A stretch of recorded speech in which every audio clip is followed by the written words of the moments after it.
Toi qui regardes présentement cette vidéo et que tu as l'intention d'immigrer au Canada, peut-être même que tu es déjà installé au Canada depuis peu de temps, eh bien, il y a une statistique triste qui nous accable, nous autres qui immigrons dans ce pays. En effet, plus de 5 femmes sur 10, pour être plus précis, 52% des femmes quittent leur foyer une fois immigrées au Canada.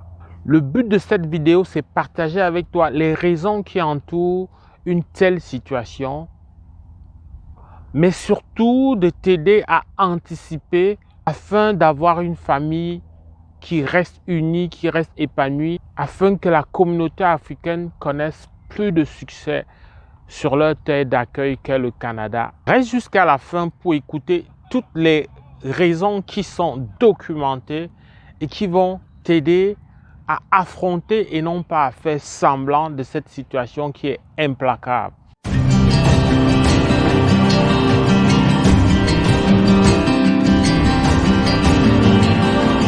Bonjour, bienvenue sur Afrique Éducation. Mon nom est Valérie Jules Kamdem, je suis enseignant au Québec. Dans le cadre de cette chaîne Afrique Éducation, nous visons la réussite et le leadership africain. Nous parlons des problématiques d'immigration et d'éducation. Alors, si tu es jeune ou parent africain, cet espace est pour toi.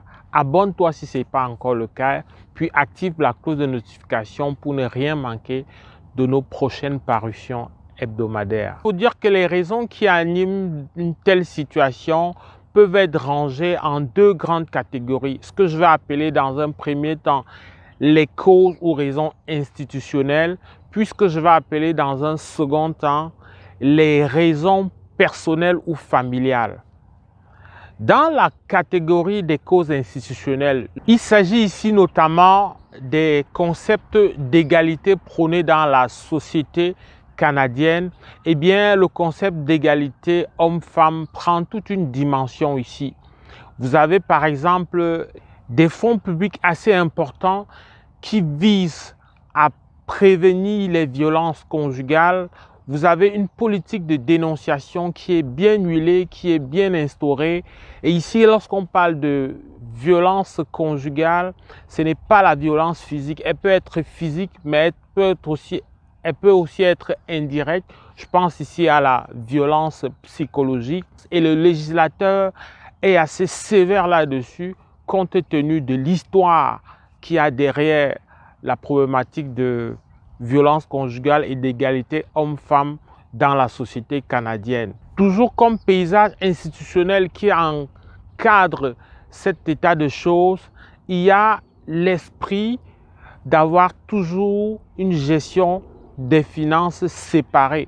Même si ici, c'est la monogamie qui est mise en avant, les comptes bancaires ou les NIP des comptes se veulent personnels.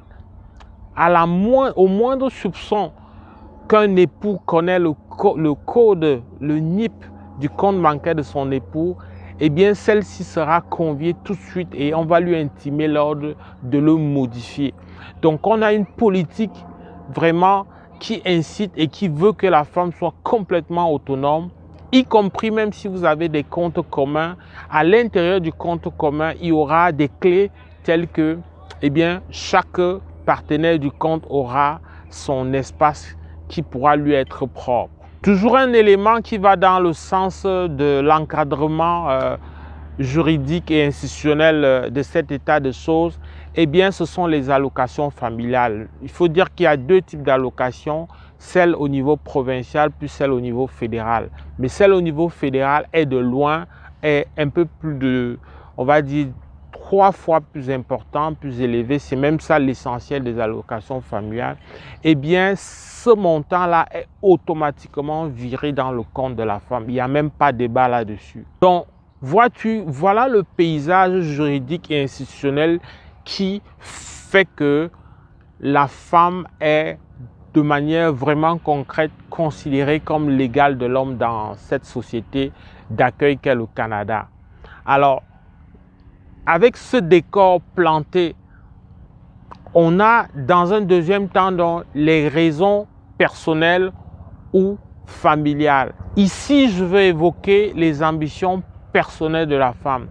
Eh bien, dans une société d'opportunités comme celle-ci, dans une société où il n'y a pas de jugement de valeur sur le statut matrimonial de la femme versus en Afrique où la notion de mariage revêt tout un autre sens, toute une autre dimension, eh bien ici, la femme peut se permettre d'avoir ses ambitions personnelles. La femme peut vouloir s'affirmer en tant que femme, en tant qu'individu, indépendamment de ses casquettes d'épouse ou de mère qui prend très souvent le dessus en Afrique. Donc on comprend qu'il n'y a plus le regard de la belle famille, il n'y a plus la pression et le regard de la société pour conditionner ses choix, pour conditionner ses orientations ou ses ambitions. Comme raison aussi, le contexte économique, la recherche effrénée du gain de l'argent fait que très souvent, il y a les stress,